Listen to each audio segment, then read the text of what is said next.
بالله من الشيطان الرجيم بسم الله الرحمن الرحيم ولقد جاءت رسلنا إبراهيم بالبشرى قالوا سلاما قال سلام فما لبث أن جاء بعجل حنيذ. آج بھی ہم اللہ کے خلیل ابراہیم علیہ السلام کا تذکرہ کر رہے ہیں، اس لیے کہ مہمانی کے دن ہیں. یہ 4 دن روزہ رکھنا حرام ہے، اللہ کی طرف سے مہمانی ہے. اور دوسری بات، ہمارے سماج میں بھی تیسری اور چوتھے روز لڑکیاں اپنے اپنے ماں باپ کے گھروں پر جاتی ہے، بھائیوں کے گھروں پر جاتی ہے، مہمان نوازی ہوتی ہے. بڑی اچھی چیز ہے مہمان نوازی. نبی کریم صلی اللہ علیہ وسلم نے ارشاد فرمایا، من کان یؤمن باللہ والیوم الآخر فلیکرم ضیفہ. جو اللہ پر اور آخرت کے دن کے اوپر ایمان رکھتا ہو، اس کو چاہیے کہ مہمان کا اکرام کرے، مہمان کی عزت کرے. تو یہ مہمانی کے دن ہے. آئیے ابراہیم علیہ نبینا علیہ الصلوۃ والتسلیم کے بارے میں آتا ہے کہ مہمان نوازی انہوں نے شروع کی تھی. مہمان کے بغیر کھانا نہیں کھاتے تھے. یہاں قرآن میں ایک تو 12ویں پارے میں جو میں نے نماز میں پڑھا اور 26ویں پارے کا آخری رکوع ایک ہی واقعہ ہے. اللہ پاک فرماتے ہیں اس قرآن میں کہ فرشتے آئے ان کے پاس، وَلَقَدْ جَاءَتْ رُسُلُنَا إِبْرَاهِيمَ بِالْبُشْرَى، ایک خوشخبری لے کر. اور 26ویں پارے میں آخری رکوع میں اللہ پاک نے کیا فرمایا؟ هَلْ أَتَاكَ حَدِيثُ ضَيْفِ إِبْرَاهِيمَ الْمُكْرَمِينَ. کیا ہمارے ابراہیم کا قصہ آپ نے سنا؟ ہم تذکرہ کرتے ہیں. اِذْ دَخَلُوا عَلَيْهِ فَقَالُوا سَلَامًا. جب فرشتے آئے، فرشتے کون تھے؟ جبریل، میکائیل اور اسرافیل. یہ انسانی شکل میں آئے، انسانی شکل میں آ کر کہا السلام علیکم. یہ سب سے پہلا مسلمان ہے، جانتے ہیں ایک دوسرے کو پہلے سلام کرے. کسی کے گھر جائے، کسی کا فون آئے، پہچانتے ہیں مسلمان ہیں، سب سے پہلے سلام. السلام قبل الکلام، عربی کی کہوت ہے کہ کلام سے پہلے سلام کرو. سب سے پہلے سلام کیا. تو قالوا سلاما، آنے والوں نے سلام کیا. تو اس سے پتہ چلتا ہے کہ ہم جس کے گھر میں داخل ہو تو ہمارے لیے ضروری ہے کہ گھر والوں پر سلام کرو. گھر والے سلام کا جواب دیں گے. قال السلام، اچھا سلام کا جواب دیا. اب سب سے پہلے ابراہیم علیہ نبینا علیہ الصلوۃ والتسلیم نے کیا کیا؟ مہمانوں کو بٹھایا، جلدی سے گئے، جلدی سے وہاں کہا فراغ الی اہلہ، چپ کے گئے اپنے اہل کی طرف.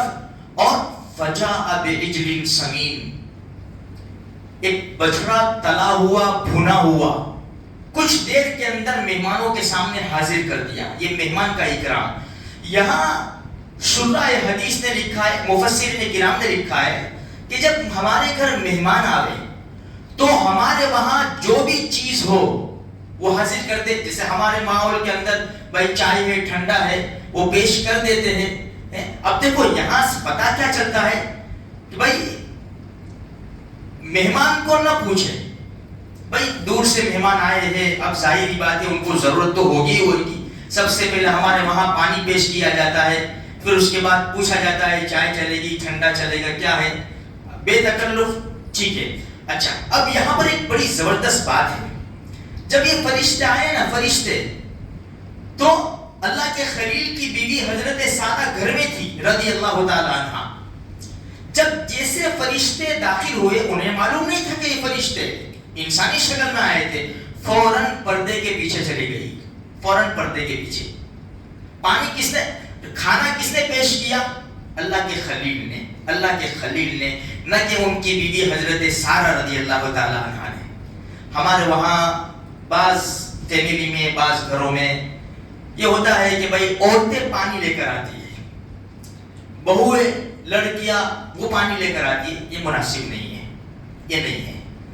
جینس ہے، مرد ہے، مرد حضرات ان کو پانی پلائیں گے. عورتیں ہیں، عورتیں ان کو پانی پلائیں گی. یہ قرآن سے ہمیں پتہ چلتا ہے.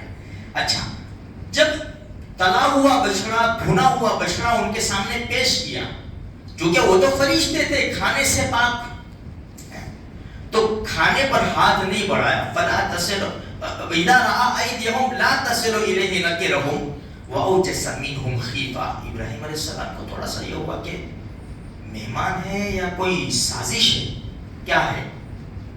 کیونکہ کھانے پر ہاتھ نہیں بڑھاتے، جب کھانا سامنے رکھ دیا گیا تو اب کھاؤ۔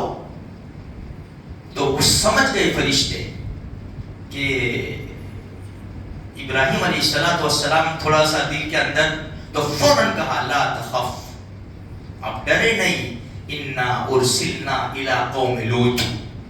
12ویں پارے میں یہ کہا ہم تمہارے جو بھتیجے ہیں لوط علیہ السلام دوسری بستی کے اندر، ان کی قوم کی طرف ہم بھیجے گئے ہیں، ہم آپ کے پاس خوشخبری لے کر آئے ہیں۔ جب ایسا کہا نا کہ ہم فرشتے ہیں، اب قرآن بولا وَامْرَأَتُهُ قَائِمَةٌ، ان کی بیوی حضرت سارہ جو پردے کے پیچھے کھڑی ہوئی تھی نا، پردہ چھوڑ دیا۔ فرشتوں سے کیا پردہ؟ فَضَحِكَتْ، ہنس پڑی۔ فَبَشَّرْنَاهَا بِإِسْحَاقَ، اسحاق کی خوشخبری دے دی۔ عجیب اللہ کا قرآن، کہا کہ تمہارے وہاں لڑکا ہوگا، ہم 2 کام کے لیے آئے ہیں، آپ کو خوشخبری دینے کے لیے آئے ہیں اور لوط علیہ السلام کی بستی کو الٹ دینے کے لیے آئے ہیں۔ 2 کام کے لیے ہم بھیجے گئے ہیں، لڑکا ہوگا، زندہ رہے گا، بڑا ہوگا، نام ہوگا اسحاق،